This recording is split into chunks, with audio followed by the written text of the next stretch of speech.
Hello everyone, my name is Jed Frias, and this is my testimony. I grew up in the Seventh-day Adventist Church, so I grew up learning the basic biblical principles that you learn growing up. I participated in Bible Bowl, Pathfinders, Adventurers, and the various church outings. I didn't really think much about my beliefs growing up. I kind of just went with the flow. My beliefs weren't challenged really until high school when I began learning more about evolution.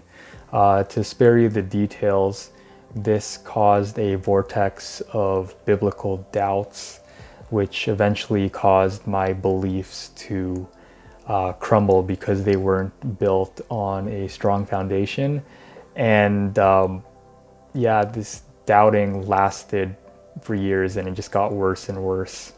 This led to a bitterness. I was feeling annoyed because I felt like instead of talking about deeper issues, sermons were just really repetitive with the same Bible stories, or they were just teaching basic common sense instructions on how to live life.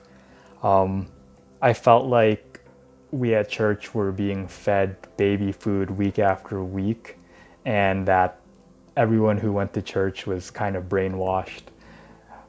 This eventually led to, I would say, my first year university. I considered myself atheist. From first year university to middle fourth year, that was the picture of Christians that I had in my mind.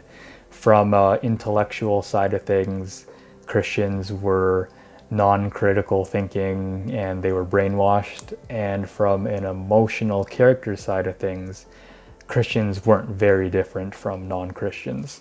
Fast forward to middle of my fourth year of university, I attended a winter retreat for ACF, Adventist Christian Fellowship, which took place at Camp Frenda.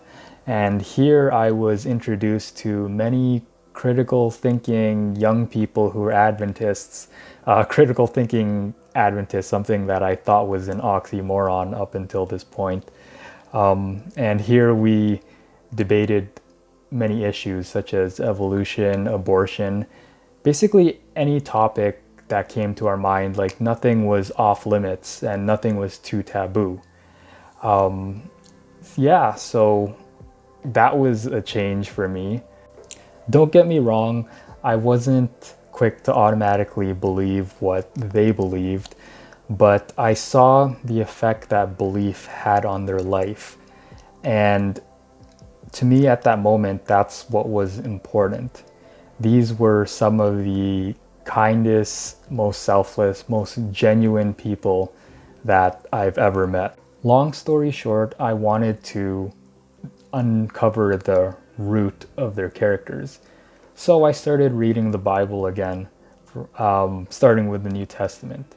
And although I've read it before, for the first time I was being truly touched and inspired by the words that I was reading, learning more about the loving, selfless character of Jesus and the witness determination of Paul.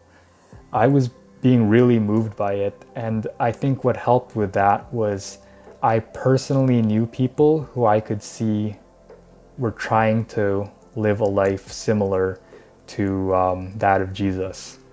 Then I had a realization. I realized that if I lived a selfless life, one where I genuinely cared about others, then it would be impossible to look back at my life with regret. It would lead to a life worth living. And I found this realization to be very powerful. My emotional side became satisfied. Emulating the character of Jesus would lead to the best possible life. But then that's when my intellectual side cued in, and I began asking myself, sure, that's nice and all, but is this even true? Or is this just a fairy tale to live in this life, but there's nothing after it?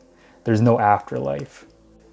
Just to quickly summarize, after doing months of more research, I came to the conclusion that yes, the Bible is true.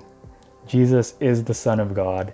Jesus did live, die, and resurrect. There's evidence for that in how early the New Testament writings can be dated, the reliability of the eyewitness accounts of the Gospels, the fact that embarrassing details are included in the New Testament, something that would hurt anyone trying to spread a fake religion, and most importantly, the fact that none of the disciples denied the resurrection despite facing persecution.